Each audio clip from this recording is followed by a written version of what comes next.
नमस्कार, मैं हूं सुमित आजाद और आप देख रहे हैं ग्लोबी न्यूज। 5 मिनट में देश और दुनिया की सबसे बड़ी 5 खबरें जो आपको जानना बेहद जरूरी है। पांचों खबरें शुरू करने से पहले आपको बता देता हूं कि कल यानी 14 मार्च को नीदरलैंड में चल रहा है ये आंदोलन इस भूत वायरस के खिलाफ। इस वीडियो को भी देख सकते हैं और इससे रिलेटेड जो भी एक इन्फॉर्मेशन है उस वीडियो का लिंक मैं इस वीडियो के डिस्क्रिप्शन में दे रहा हूं, आप वहां पर जाकर के भी एक बार देख लीजिएगा। तो चलिए पहली खबर की अगर बात करें तो पहली खबर है देहरादून से। तो महाराष्ट्र के नागपुर और फिर अकोला के बाद देहरादून के एक डीएम ने आदेश किया है कि मंसूरी में भी तालाबंदी होगी, वो भी पूरी तरह से। तो इस तरह से जैसे कि मैंने बताया था कि देश में अलग अलग जगह ये प्रक्रिया और शुरू होती जाएगी, क्योंकि सरकार का ये पहले से ही आदेश आ चुका है कि अब धीरे धीरे अलग अलग जगह पर तालाबंदी शुरू कीजिए, उसके बाद पूरे देश में भी ये तालाबंदी की जा सकती है। ऐसे संकेत मिल रहे हैं, क्योंकि कहाँ महाराष्ट्र और कहाँ ये उत्तर भारत में देहरादून, तो यहाँ पर भी अब ये स्थिति आ गई है कि यहाँ पर भी कर दी गई है तालाबंदी। और बहुत सारी जगह छोटी छोटी जगह पर नाइट कर्फ्यू भी चालू कर दिया है। तो इस तरह से आप मान सकते हैं कि हाँ, ये धीरे धीरे लॉकडाउन या तालाबंदी बढ़ती जाएगी। क्या ये तालाबंदी लगाने का फैसला सही है या गलत है, आप अपनी राय जरूर दीजिएगा।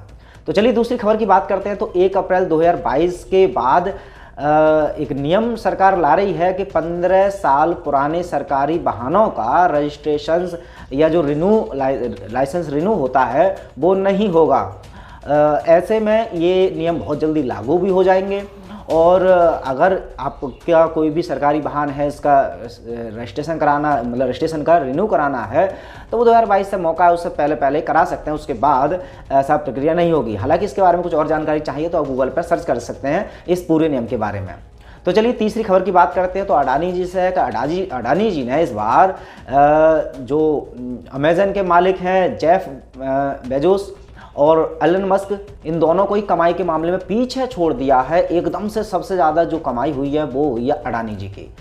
तो एक सर्वे में बताया गया कि इनकी 1 साल के अंदर 16.2 अरब डॉलर की जो कमाई थी, यानी कि संपत्ति थी, वो एकदम से हो गई है 50 अरब डॉलर की। तो ये जो बहुत तेज़ी से उछाल आया है, इस दौरान अडानी जी ने पीछे छोड़ दिया है एलन मस्क और बेजोस जैसे इतने बड़े बड़े बिजनेसमैन को।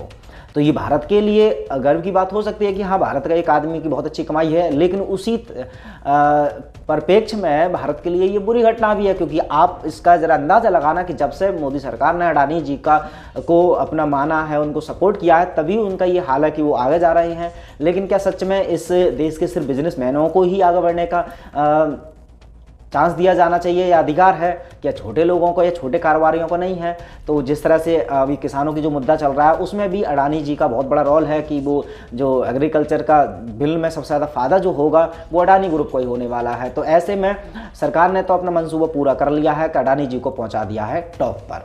तो चलिए चौथी खबर की बात करें तो जो किसान आंदोलन चल रहा है उसी से है कि अभी हाल ही में एक खबर चल रही है कि किसानों ने जो सिंगू टिगरी का जो बॉर्डर है वहाँ पर पक्के मकान स्टार्ट कर दिए हैं बनाने।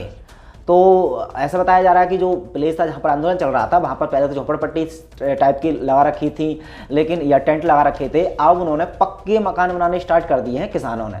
तो हालांकि ये खबर पूरी तरह से अभी संतुष्ट तो नहीं हो पाई है, क्योंकि बहुत जगह ऐसा भी लगता है कि अफवाह उड़ाई गई है। ऐसे में संयुक्त किसान मोर्चा उन्होंने भी इसमें आपत्ति जताई है कि ऐसा नहीं होना चाहिए। आंदोलन वाले स्थान पर कोई भी इस तरह की कोई पक्की बिल्डिंग या स्थानीय आवास हम नहीं बना सकते। तो ऐसे में अगर ऐसा है तो वो आपत्ति जता रहे हैं। तो इसमें कितनी सच्चाई है कितनी नहीं है वो आगे थोड़ा पता चल जाएगा। लेकिन क्या यदि किसान स्थानीय जगह वहाँ बना रहे हैं तो आपकी नज़र से ये सही है क्या गलत है, आप बता सकते हैं। तो चलिए पाँचवीं खबर की बात करते हैं। तो जिस तरह से डॉक्टर BRC सर लगातार मेडिसिन फ्री यानी कि दवाइयों से मुक्त जीवन जीने की बात कहते हैं और अपनी केवल डाइट से ही लोगों को ठीक कर रहे हैं, उसी प्रकार एक दिल्ली NCR की रहने वाली और अमेरिका में रहती हैं मिसेज बीना गुप्ता जी। अब इनके पास एक ऐसी अलग टाइप की थेरेपी है, योग प्राण विद्या थेरेपी, हीलिंग थेरेपी। तो इसे आप जानेंगे तो चमत्कार से कम नहीं लगेगा ये, क्योंकि ये बिना ड्रग्स के और बिना पेशेंट को टच किए सिर्फ योग प्राण विद्या से हर एक बीमारी ठीक कर देती हैं। और इसमें शायद 1 या 2 बीमारी नहीं, उनका मैंने लिस्ट देखी पूरी, इतनी सारी बीमारियों को ये ठीक कर देते हैं। और इतना ही नहीं, यदि आप खुद सीख जाते हैं ये थेरेपी तो खुद भी कर सकते हैं, आपको बिना गुप्ता जी की भी जरूरत नहीं पड़ेगी। तो ऐसे में मुझे लगता है कि इस तरह की जो थेरेपीज़ हैं, जो कि खासकर भारतीयों को गर्व होना चाहिए, तो इस तरह की प्रमोट जरूर होनी चाहिए। इसीलिए मैं इसको प्रमोट करना चाहता हूँ। प्रमोट का मतलब कि आपको बता रहा हूँ कि आप जाकर के ये वीडियो जरूर देख लीजिएगा और सीख लीजिएगा, क्योंकि ये आपके काम तो आएगी ही। आप अगर ये सीख लेंगे तो अपने चाहने वालों को, चाहे वो आपके फैमिली हो, दोस्त हो, मित्र हो, प्रिय हो, उन सबको भी स्वस्थ रख सकते हैं। तो इस वीडियो का लिंक इस वीडियो के डिस्क्रिप्शन में आपको मैं दे दूंगा। चलिए और मिलते हैं 5 खबरों के साथ, तब तक अपना ख्याल रखें। जय हिंद।